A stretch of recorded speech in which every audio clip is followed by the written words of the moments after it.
Yes, I'm afraid it's true, and I'm really sorry. After 13 years of making Wheeler Dealers, I'm now going to be leaving the show. Wheeler Dealers is a great car show, reportedly the biggest on the planet at the moment. It is broadcast in about 220 territories around the globe and apparently has several hundred million viewers worldwide. Now, this success would not have been possible without the huge collaborative effort put in by the production team over the years, but most of all because of the loyalty and appreciation of our fans who have kept watching in ever-increasing numbers around the globe. Because you kept watching it, we kept making it, so thank you for that. For years, fans couldn't shake the question, what really caused Edd China to step away from Wheeler Dealers? The official version sounded too tidy. Creative differences. No raised voices, no storming off. Just a quiet, clean break. But anyone who truly followed the show knew something deeper was buried beneath that calm surface. The timing was off. The show was in its prime. Ratings were strong. Chemistry on screen was effortless. And then, in a blink, Edd was gone. Now, nearly a decade later, the real story is finally surfacing.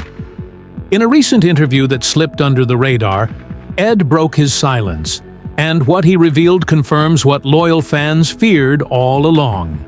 When Wheeler Dealers debuted in 2003, it wasn't hyped. No massive promos, no dramatic fanfare.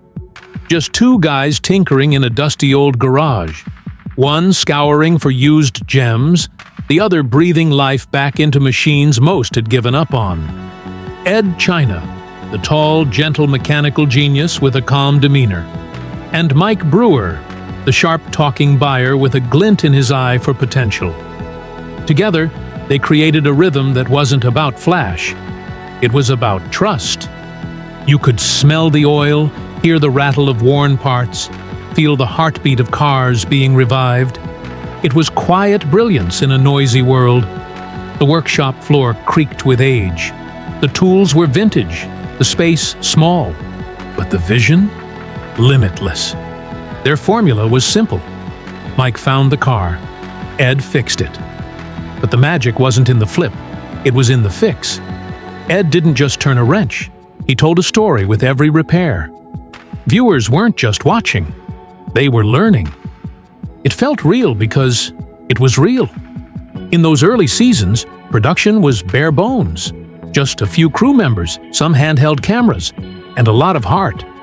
Nobody expected it to take off, but it did, and fast. What began as a humble UK show quietly exploded into a global hit, syndicated across continents and adored by millions. But as the audience grew, so did the pressure. Networks began to circle, sniffing opportunity. Suddenly, behind-the-scenes conversations turned serious. Sponsorships, market expansion, formatting tweaks. A storm was brewing, one that would challenge the soul of the show. The early resistance to commercial pressure, the refusal to cave into polished American-style programming, that was the show's charm. But in television, charm doesn't always win over boardrooms. Discovery saw gold in the gears and bolts. And when Velocity, Discovery's US branch, entered the picture, a quiet war began over what Wheeler Dealers should become. One of the most brilliant things Wheeler Dealers ever did was resist the gloss. No staged drama, no aggressive product placements, no overproduced montages. It felt like a throwback to old-school educational TV, where the content mattered more than the packaging. Edd once said, "It's about showing how it's actually done." That ethos made the show irreplaceable. You weren't just watching transformations, you were invited into the craft. But not everyone appreciated that raw integrity. Across the ocean, in boardrooms far removed from the grease and grime, executives saw a different path. And that path had little room for slow, methodical engine rebuilds. As the show expanded into US markets, expectations tightened. Time slots demanded faster pacing. More cars, less depth. Episodes had to fit into neat broadcast windows. Edd's in-depth explanations began to shrink. Viewers started to notice. Repairs that once unfolded in detail were now skipped over, replaced by quick cuts and time lapses. Fans on Reddit and car forums lit up with concern. Where was Edd? Why were segments being glossed over? Was the show slowly losing the very thing that made it matter? Behind closed doors, Edd wasn't silent. He was pushing back, fighting to keep the heart of the show beating. But television isn't a gentle business. Networks want numbers, speed, sellability. His resistance, though respectful, was met with cold analytics and format charts. The battle for creative control was already tipping away from him. And yet, he stayed. He kept showing up, trying to carve space for what mattered. But it was clear, the show was evolving in a direction he couldn't follow. The signs became undeniable. Edd's screen time thinned. Mike took on a larger hosting role. The storytelling shifted from intricate to efficient. And for longtime viewers, that shift was painful. Something sacred was slipping through the cracks. In a landscape where shows chase spectacle, Edd wanted substance. But the machine was moving too fast, and he could no longer steer it. Then came the decision that changed everything. After 12 seasons, Discovery decided to move production away from the original UK-based team at Attaboy TV and hand the reins to their US operation at Velocity. That single move felt like a cultural shift, one that signaled the end of an era. Out went the old workshop. Out went the quiet charm. In came a slick, new setup in California. Bigger, faster, brighter, but hollowed out, at least for those who loved the show for what it was. Edd knew then that his time was up. Not because he wanted to leave, but because staying would mean compromising everything the show once stood for. He wasn't just walking away from a gig, he was stepping back from a philosophy, from a promise to the viewers. And in doing so, he reminded everyone of something we too often forget in entertainment. Integrity matters, even in a world powered by ratings. To many at Discovery, the change in direction felt like progress. The series was gaining international traction, tapping into new markets, and showing serious commercial promise. But for Edd China, it felt like watching something pure get diluted, inch by inch. The show's roots, its soul, were shifting beneath his feet. In his farewell message, Edd didn't sugarcoat it. He revealed that the original style, the deep dives into real repairs and the educational storytelling, was seen as a hurdle by the new team. What they wanted was speed. Faster episodes, punchier cuts, broader mass appeal. Edd was asked to trim the fat, but in his eyes, they weren't trimming fat. They were cutting out the heart. It wasn't a loud rebellion. It wasn't fireworks. But make no mistake, this was a creative mutiny happening in silence. And Edd, in the center of it all, wasn't fighting for airtime or contracts. He was fighting for principle. The way he looked at it, every bolt he turned on camera was part of a bigger story. A story about understanding machines, not just flipping them for profit. That was the real magic of Wheeler Dealers. And once that was on the chopping block, the writing was on the wall. He could see what was happening. The glossy edits, the race to the finish line, the oversimplification of what used to be sacred. The producers wanted to turn nuts and bolts into sound bites. Edd wanted to preserve the art of the fix. His farewell wasn't a fluke. It was the final note of a symphony being drowned out by commercial noise. Behind closed doors, it had been brewing for months. No shouting matches, just tension. Just the slow realization that the version of Wheeler Dealers he loved was slipping away. This wasn't about fame. Edd had already carved out his legacy. This was about the erosion of something meaningful. And when the network asked him to compress what used to be rich and layered into neat, digestible slices, he knew he had to walk. "That's not something I'm comfortable with," he said, and those words echoed in the hearts of millions. He wasn't angry. He wasn't bitter. He was heartbroken. Because sometimes the most painful goodbyes are the ones where no one's technically wrong, but everything still feels off. There's a line in that farewell video that still hits hard. "I'd be bodging it." That's when fans knew it was serious. Edd wasn't talking about TV anymore. He was talking about his identity, about refusing to turn his passion into a checklist. In the eyes of the producers, Edd's detailed segments were expendable. But to viewers, they were the anchor.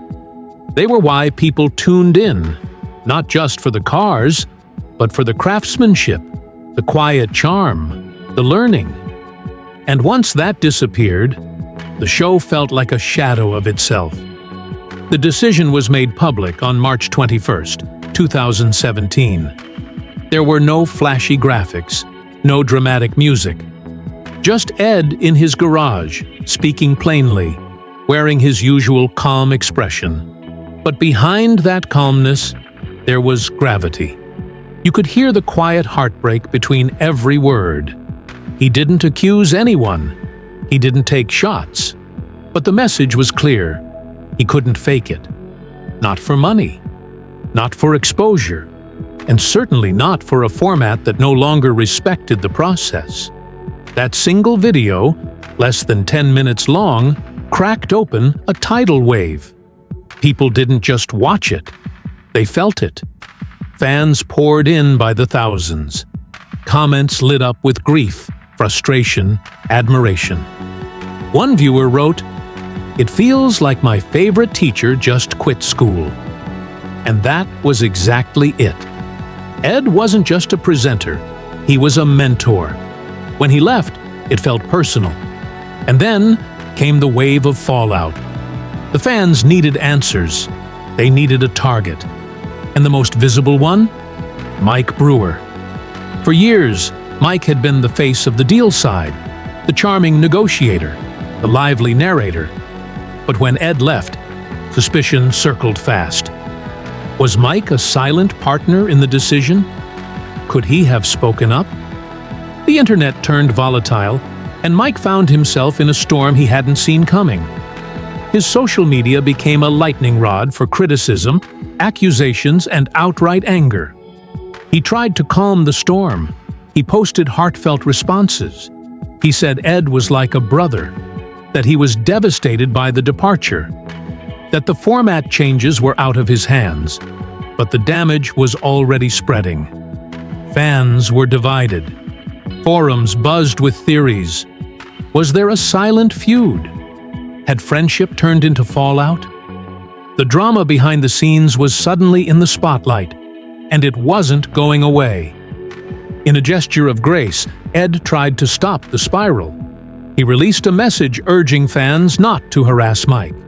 He said it wasn't a betrayal, it wasn't personal. But by that point, the internet had written its own narrative. And once fans feel betrayed, even the truth has a hard time being heard.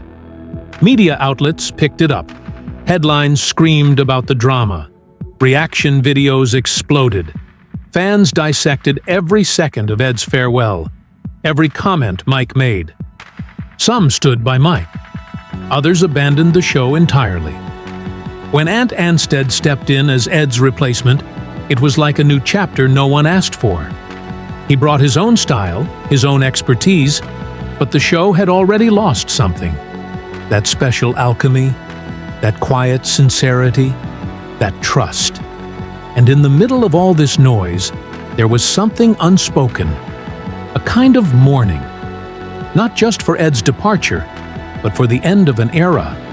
Because what Edd gave to that show wasn't just technical know-how. He gave it authenticity.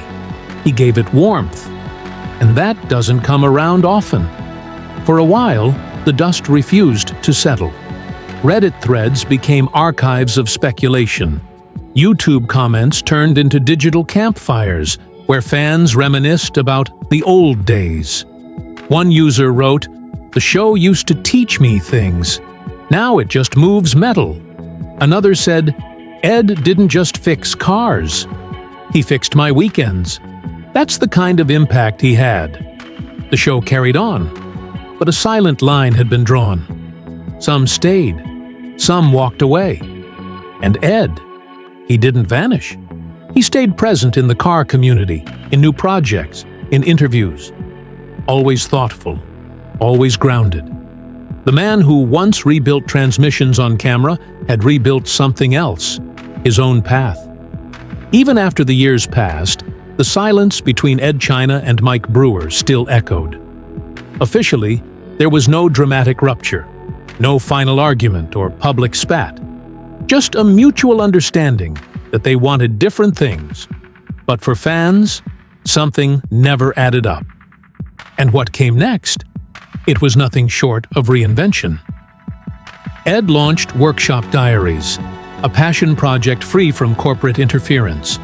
No fancy intros, no fake drama, just the raw, deliberate joy of mechanical problem solving. It was quiet, technical, maybe even slow, but it was real. It was the soul of what made Wheeler Dealers great in the first place.